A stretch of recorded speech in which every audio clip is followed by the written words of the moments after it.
الرجيم بسم الله الرحمن الرحيم الرجال قوامون على النساء بما فضل الله بعضهم على بعض وبما أنفقوا من أموالهم فالصالحات قانتات حافظات للغيب بما حفظ الله واللاتي تخافون نشوزهن فعظوهن واهجروهن في المضاجع واضربوهن فإن أطعنكم فلا تبغوا عليهن سبيلا إن الله كان عليا كبيرا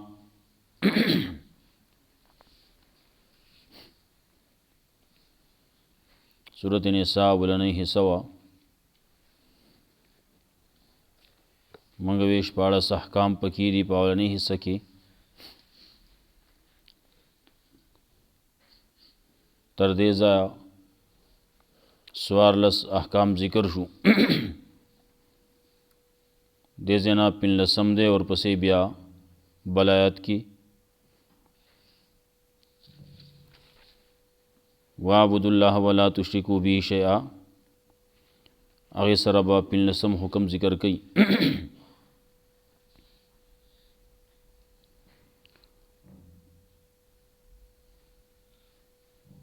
مختلف احکاماتو پکې د میراث مسلې وي حقونه محرماتو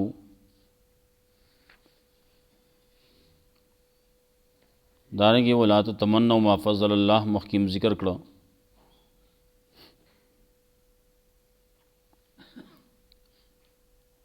وچ پوچا افسوسونه تمناګانی مکوي چا د پاره چې الله مقرر کړلی هغه به هر یو ترسي چاله چې الله ډیر ور کړلی ناغه پاغي باندې د صبر کوي هغه کې چې کوم حقونه دي هغه دې ادا کوي چاله چې الله لږ ور کړلی نو پاغي کې باندې هغه دې صبر کوي بزایا وچ پوچا حمله وال ندی پکار وس دې زنا یو حکم دا ذکر کئی چې مشر د کور اب سړی دا څنګه چې خزا حکمونه چلی او پاغي باندې عمل بکول کیږي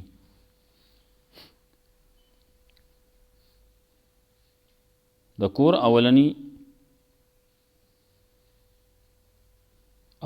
مشر هغه بسړی بیا کور کې دا ټیک دا چې دا ملکه دا د بادشاہ دا کور کې بدن نو وسیږي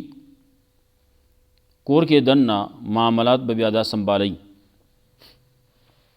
خو خبره به د سړی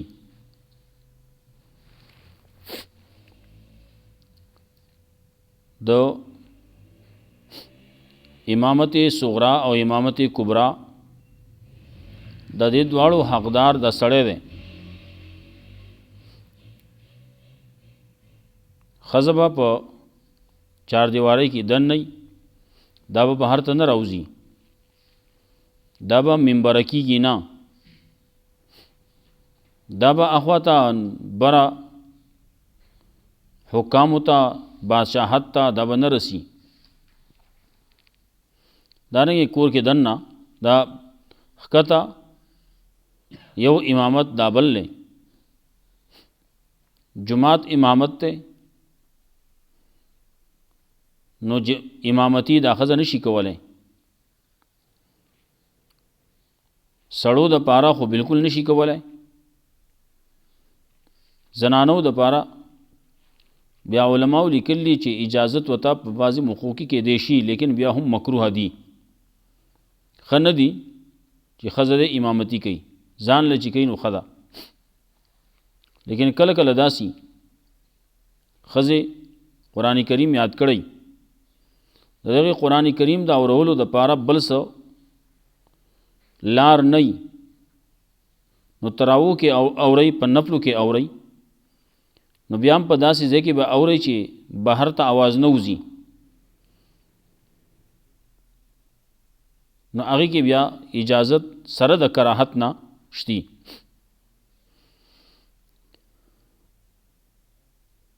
بیا بهر ته راوځي او تقریرونه کوي،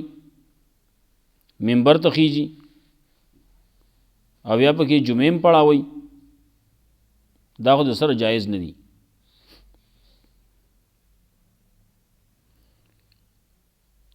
رسول الله صلی الله علیه وسلم په زمانه کې یو ښځه مشره شوه، نو رسول الله صلی الله علیه وسلم فرمایل الان حلقت الرجال وس سړی تباشو. درې پیرې دا جمله وې وس سړی تباشو وس سړی تباشو. رسول الله صلی الله علیه وسلم چې کوم ځای کې اوسېده په هغه باندې حکومت د ښځې نه و، خو فارس کې یو خبره داسې وشوه. بیا وروستو فارس بیا وروستو مسلمانانو قبضه کې راغلی.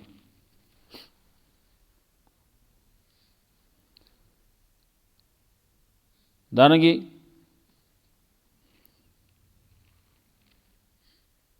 نور هم ګڼ رسول الله صلی الله علیه وسلم د هغې خلاف کړلی.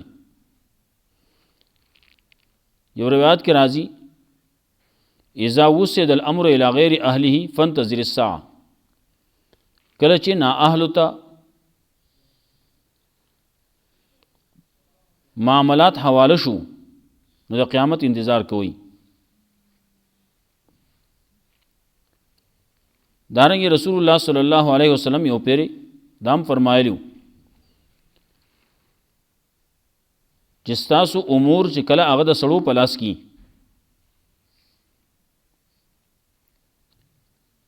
ورپسې نور څه خبرې وي نو دا یو فرمایل چې ستاسو د پاره د ځمکې لپاسه سر غوره دی د لاندې نه، لیکن چې کله ستاسو امور ښځو ته حواله شي، ستاسو مالدار خلق بخیلان شي، و امورکم الی نسائکم خبره پکې ده، د هغې د وجې نه خبره کوم، نو فبطن الارض خیر لکم من ظهرها، نو بیا ستاسو د پاره د ځمکې خېټه ښه ده، ځمکې دننه حصه ښه دی، قبر دله ښه دی، مرګ دله ښه دی وي. نو دلته کې وایي الرجال قوامون علی النساء، نارینه دا به قوامي دا به حاکمانی په زنانو باندې، بما فضل الله بعضهم علی بعض، په سبب د دې چې الله غوره والی ورکړلی بعض د دې په بعضې باندې، و بما انفقوا، په سبب د دې چې دوی خرج کوي من اموالهم د خپلو مالونو نه. دا پکې څو وجې دي چې نارینه به قوامي، دا به حاکمي، دا به مشري، ښځه به مشره نه وي.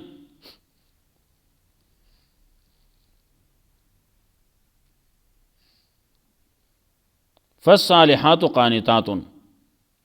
دا ښځې چې دي د ښځې مخکینی چې کوم حیثیت او دا رستنی چې کوم حیثیت ورته میلاو شوی دی، د دې کې خو د ځمکې اسمان فرق دی. مخکې بعضې وخت کې د دې څه بعضې تذکرې شي دي.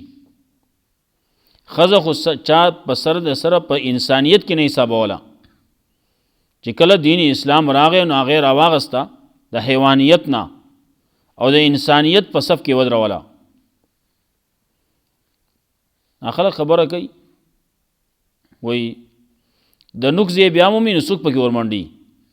نو دومره کار چې تعالی الله وکړو، دین اسلام وکړو، نو ته اوس د دې نه نوره مخکې کېږي. اوس بادشاهۍ ته، امارت ته، وزارت ته، یو څه ته بل څه ته، امامت ته، خطابت ته، دې ته اوس لاس اچوي. بعض ځایونه پکې دي روشن خیاله پکې شتي، ښځه امامتي کوي، ډېر شی سړی او ښځې پسې ښځې پسې ولاړي، سړي پسې ولاړي. دا کله کېږي د ښځې امامتي په سړي پسې چې کېږي، نه هغه به حاله کېږي چې د سړي نیت کړی چې زه د سړو له هم امامتي کوم ښځو له هم امامتي کوم. که د ښځو د امامتۍ نیت یې نو کړی نو د ښځې لمونځ نه کېږي. سړي دپاره ضرورت نشتی. سړي دپاره که امام نیت وکړي او که ونه کړي سړو له لمونځ کوم نو هغې ته ضرورت نشتی. لیکن د ښځې چې شاته ودرېږي ښځې لمونځ صحیح کېږي نو هله به صحیح کېږي چې د ښځې د امامتۍ نیت به د امام کړی کنې نه کېږي. فالصالحات قانتات نو پس نیکې زنانه هغه دي قانتاتن چې هغه تابعداري کوونکي دي. قانتاتن تابعداري کوونکي دي. حافظاتن حفاظت کوونکي دي للغیب په وخت د غایب والي د خاوند کې. بما حفظ الله په سبب د دې چې الله حکم کړلی دی ته د حفاظت. ښځه ده نو دا ښځه به حفاظت کوي د سړي د مال، د سړي د کور، د سړي د وړو ماشومانو بچو د عزت آبرو حفاظت به کوي، د مال و دولت حفاظت به کوي، د وړو پرورش به کوي. دا د ښځې ذمواري ده کوي به. ولې بما حفظ الله سړی خو په کور کې هر وخت کې نشي کېناستی. سړی به ځان لځي بهر دین به یې زده کوي نو راځي به د ښځې ته به وایي. دارنګې سړی به ځي بهر مال به ګټي دنیا کار کسب به کوي. نو په کور کې کېناستو لپاره خو نه دی که نه. دی به بهر ځي امامتي به کوي. کله امامتي صغرا دی نو کله امامتي کبرام دی د په ذمه باندې. ګڼ کارونه دي د په ذمه باندې. نو دا ښځه به چې کور کې یي نو دا به د دې ټولو څیزونو حفاظت کوي. واللاتی تخافون نشوزهن او هغه زنانه چې یریږئ تاسو نشوزهن د هغې د بدخویۍ نه، د هغې د نافرمانۍ نه. فاعظوهن نو واعظ و نصیحت وکئ هغې ته واهجروهن فی المضاجع. نو یو دا دی فاعظوهن واعظ و نصیحت ورته وکړه پوه یې کا یا داسې کارونه بعضې شي دي د دې کېدل نه دي په کار.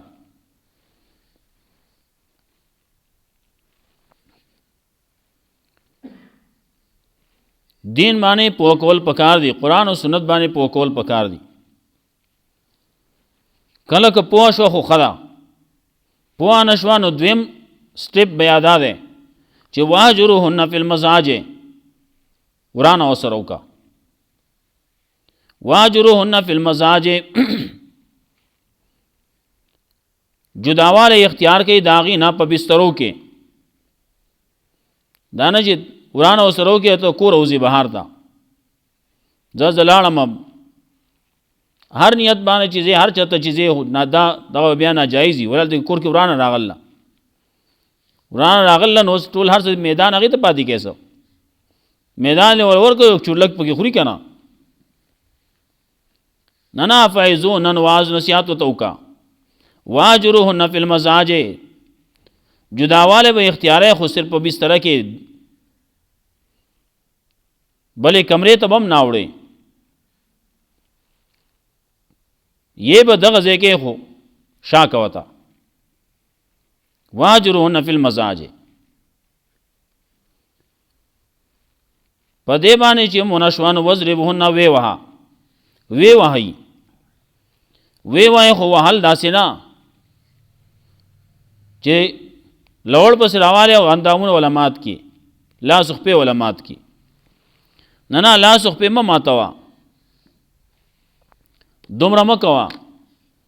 واضربوهن وهئ نو وهل داسې چې ضرب مبرهن نه وي. کم چې نازک ځایونه دي هغه به نه وایي. سر دی سر باندې به ګزار نه ورکې، سینه ده نو په سینه باندې به ګزار نه ورکې. نازک ځای چې هغې باندې دا معذوره کېږي دغسې ګزار به نه ورکې. بل داسې ګزار چې هغه ضرب مبرهاني چې ته ګزار ورکې او د هغې په بدن باندې هغه تغمه پاتې شي، داسې به نه وي.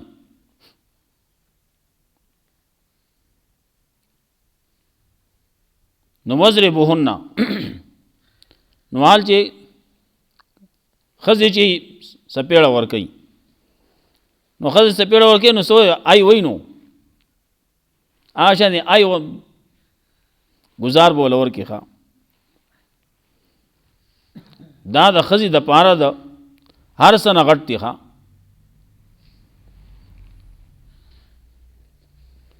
مخ باندې ګزار هر څوک چې ناروا دی نو وضربوهن نو ملا باندې یا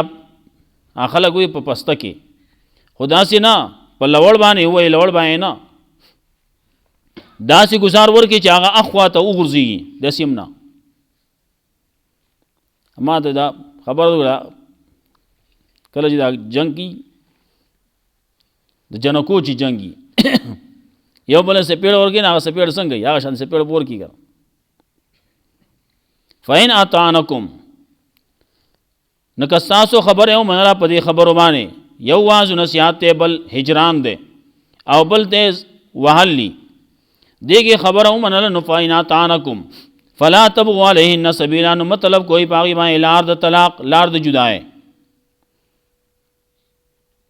او چې کله په دې باندې هم نه کېږي خبره دې ته ورسېده چې نه اوس جدا کېدل غواړي زمونږ کور اوس جوړېږي نه نو بیا په ښکلې طریقې باندې بیا طلاق ورکا ان الله کان علیا کبیرا یقینا الله دې اوچت لوی وإن خفتم شقاق بینهما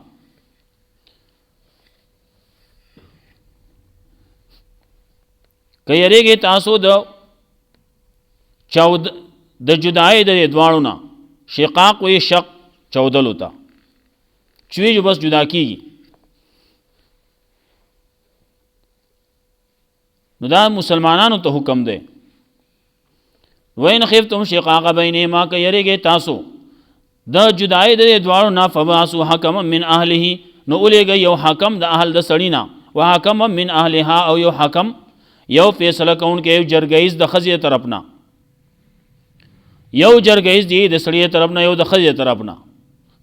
دا دواړه دي کینی دې دې لاړ شي خبره دې وکړي خبره دې جوړه کړي که نه څه چل شی دی یو نم خبره واوري نو بل نم خبره واوري خبره یې واورېده نو ځان یې فیصله وکړي هغه دې ورته واورئ داسې دا کارونه بیا مه کوئ ای یریدا اصلاحا که غواړي دا دواړه حکمین یو د ښځې طرف نه دی یو د سړي طرف نه دی دواړه راغلي ناست دي خبره جوړی نو که غواړي دي جوړ جاړی بعضې خلک خو یې هغه ځان له نوکونه بیا کوئ نوکونه مګې چې ښه ګرمه شي وي ښه نه ګرمول نه دي پکار ای یریدا اصلاحا دغه حکمین چې تللی دغه جوړ جاړی والا چې تللی که دې غواړي جوړ جاړی د دې په زړه کې اصلاح شته د روغې نیت شته نو یوفق الله بینهما الله به توفیق پیدا کړي په منځ د دې دواړو کې ان الله کان علیما خبیرا یقینا الله دې پوه خبردار الله د دې په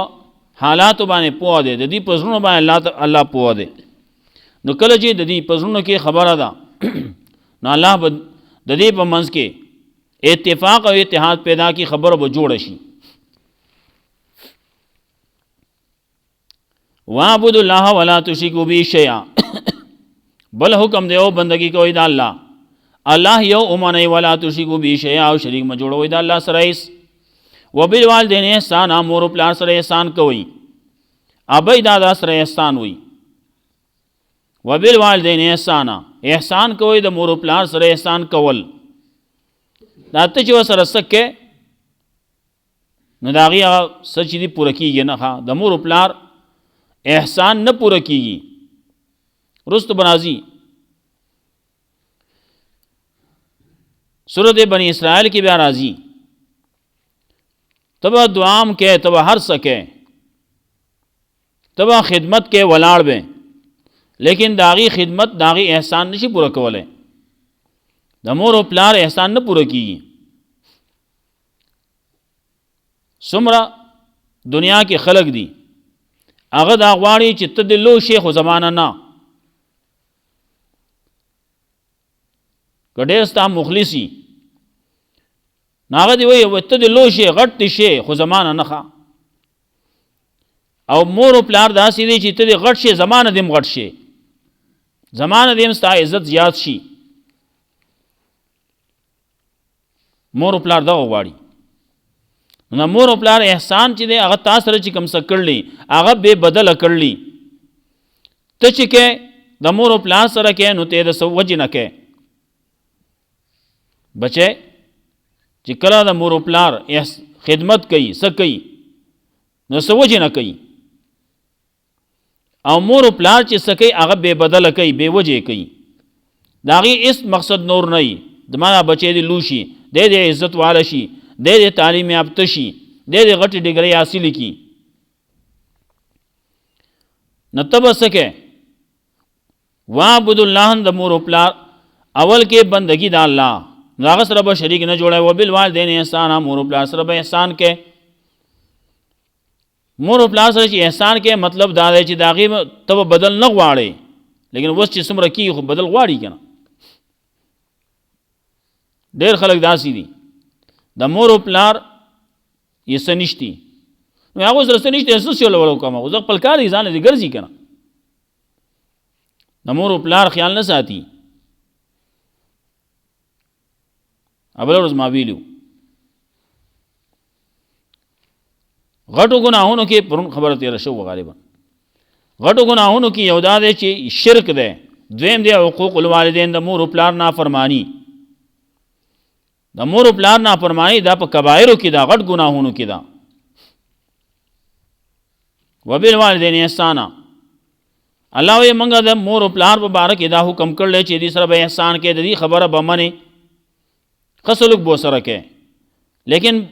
دو ځینو کې وایي وَإِنْ جَاهَدَاكَ عَلَىٰ أَن تُشْرِكَ بِي مَا لَيْسَ لَكَ بِهِ عِلْمٌ فَلَا تُطِعْهُمَا که زما خلاف ته دې ودرې نو بیا به نه منې ښه الله وایي زما خلاف ته دې ودرې ما سره د شرک خبره کوي نو مور او پلار خبره به دغسې کې نه منې شرک ته دې رااړئ نو نه به یې منې معصیت د الله او د الله د رسول ته دې رااړئ نو نه به یې منې ولې الله او د الله رسول موږ ته د مور او پلار نه د اولاد نه د ټولو خلکو نه زیات محبوب دي او پیغمبر صلی الله علیه وسلم فرمایلیو لا یؤمن احدکم حتی اکون احب الیه من والده و ولده والناس اجمعین یو تن تاسو کې کامل مومن نشي کېدی هغه پورې چې زه ورته زیات محبوب نشم د هغه د مور او پلار نه د هغه د اولاد نه د ټولو خلکو نه یو روایت کې پکې راځي د خپل ځان نم ورتېر شه الله او د الله رسول خلاف خبره د کېږي او ته پکې په قلاره ناسي وبالوالدین احسانا مور او پلار سره احسان کوئ وبذي القربى رشتہ دارانو سره یتیمانانو سره والمساکین مسکینانو سره والجار ذي القربى او هغه ګاونډیان چې هغه قرابت والا ما ویلو ګاونډیان چې د هغې دومره حقونه دي رسول الله صلی الله علیه وسلم فرمایلیو جبرئیل علیہ السلام چې کله راځي نو ما ته وایي چې د ګاونډیانو خبره کوي نو زه خو په دې باندې ویرولم کېدی شي چې دا ګاونډي د ګاونډي میراثخور جوړ کړي دومره دا حقونه دي او دلته کې موږ یې څه کوو موږ چې څه کوو هغه کوو رسول الله صلی الله علیه وسلم فرمایلیو چې مؤمن نشي کېدی کامل مؤمن نشي کېدی چې د هغه نه ګاونډي محفوظ نه وي ما یو وخت کې خبره کړوه ګاونډي دی د هغه یو تن دی د هغو کره واده دی هغه ښکلې ډیګونه یې راوړلي او اوس په دې دور کې کیسټ خو نشتي که نه چې نیمه ګنټه بعد به هغه کیسټ به بدلی یا 3-5 ساعت وروسته به کیسټ بدلی لږ وقفه پکې راشي که نه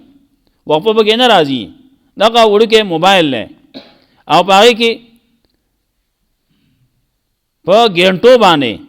12 घंटे او 14 घंटे او 40 घंटे په ګنټو باندې په هغې کې بس په مخه به لګیای وایي به هغه چې یو پیر دی دبا کو دی به لګیای هغه ښکلې ډیګنو دی پیدا کړلی ګاونډیان خوب نه کوي ښه ګاونډیان د خوب چوټي ده نن ولې دلته کې واده دی که نه دا به څه مؤمني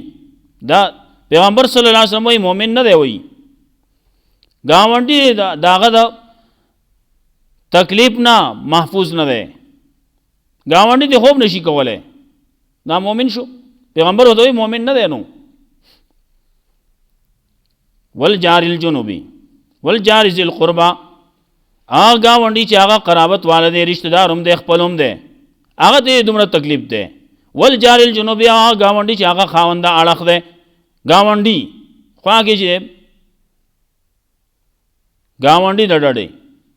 والصاحب بالجنب، یا ملګری د ډډې، ملګری د اړخ ملګری د ډډې، ملګری د اړخ یو ښځه خاونوم دي. دارنګې کله یو ځای کې سړی ناست دی، نو هغه خوا کې ورسره بل چې ناست دی، نو هغه ملګری دی که نه. دارنګې ګاډي کې سړی روان دی، نو په سیټ باندې یو سیټ یې، نو هغې باندې دوه کسان کیني، نو دا بل ملګری دی که نه. نو دې خوا ته چې کوم چې شیشې طرف ته ناست هغه ځان غټ کي، نو بل چې کته غورځېږي، ایله خوب پې راځي، کته غورځېږي. هغه ګاونډي خیال به ساتي که نه. والصاحب بالجنب، او دا بل چې زوره وري ښه تکړی، جدی چې زور کې یو هلته کې دیوال سره یو ځای کې شیشې سره یو ځای لیو کی. والصاحب بالجنب، ملګرو خیال به ساتئ. وابن السبیل، او مسافر سره به ښه سلوک کوئ. وما ملکت ایمانکم، چې مالکان دي ستاسو لاسونه، ستاسو ښي لاسونه مالکان دي، څه دي؟ یو وینځي دي، غلامان دي. دویم سا څارویم دي که نه، څاروي دي، هغې ته مالک یې، څه به کوې؟ ستا په کور کې غوا ده، میښه ده، هغه خر دی، اس دی، ټټو دی، قچر دی، بل څه شی دی، دا ټول ته د مالک یې که نه. دارنګې بل یو څاروی دی، چرګه ده، په کور کې پیشو دی، کور کې پیشو دی، هغې به هم خیال ساتي. په کور کې چا طوطي ساتل دی، چا خارو ساتل دی، چا بل شی ساتل دی، دا ټول ما ملکت ایمانکم. دې تپوس به کېږي سبا قیامت کې څه دې کړلي. یوه ښځه وه، هغې پیشو دننه کړ وه کمرې ته، بنده کړې وه، نو پرېښودی نه چې بهر ځانله چې دا وسرېږي، او نه یې وله خوراک ورکاو، نه اسکاک ورکاو، دننه بنده کړې وه، تر دې پورې چې هغه پیشو مړه شوه. ښځه ډېره نیکه ښځه وه. الله رب العزت ته چې کله پیش شوه، عزت سیده جهنم ته ځه، جهنم ته یې ولېږله. ولې؟ پیشو د وجه، پیشو سره دومره زیاتې ولي کې، ستا دې سره څه کار دی؟ موږ ته شریعت کې دا ویلی شیم دي. یو سړی دی، څاروی دی، د هغې نه نښه جوړوي، اوس مردار څاروی دی، دا بعضې مرغۍ دي، دا هم مردارې دي، حلالې نه دي. نو اوس د هغه ولې او د هغې نه نښه جوړه کړله، یو ګزار پې کوي، نو بل پې کوي، نو بل پې کوي. بعضې څیزونه داسې دي چې هغه چې ته وجنې، نو په ښکلې طریقې باندې مړ کړه، خبره خلاصه کړه، دا نه چې ته له تکلیف ورکې. وما ملکت ایمانکم، بل ما ملکت ایمانکم ستاسو نوکران دي، ستاسو مزدوران دي، ستاسو دیاړي مار دي. دا ما ملکت ایمانکم کې راځي که نه، دیاړي مار دی، نو دیاړي مار ستس چل کې. ان الله لا يحب من كان مختالا فخورا، یقینا الله نه خوښوي هر هغه څوک چې هغه مختال، هغه مختال فخور، چې دی په خپله باندې تکبر کوي، او فخور په بل باندې وایي چې ته ووایه چې دا لوی غټ سړی دی، زما تعریف وکړه. کله مختال وایي، مختال دی ته وایي چې دی په دې چال چلن کې دی روان دی، نو دی داسې روان دی، تکبر نه ډک روان دی. او فخور دی ته وایي چې دی په خبرو کې چې راشي ځان اسمان ته خیجوي. دا الله نه خوښوي. خبرې زیاتې شوې، زه بیا ترجمه به انشاءالله دوباره بیا وکړو، هغه ځای نه مې بیا ووایو انشاءالله. الله رب العزت موږ له قرآن و سنت باندې عمل کول توفیق راکړي.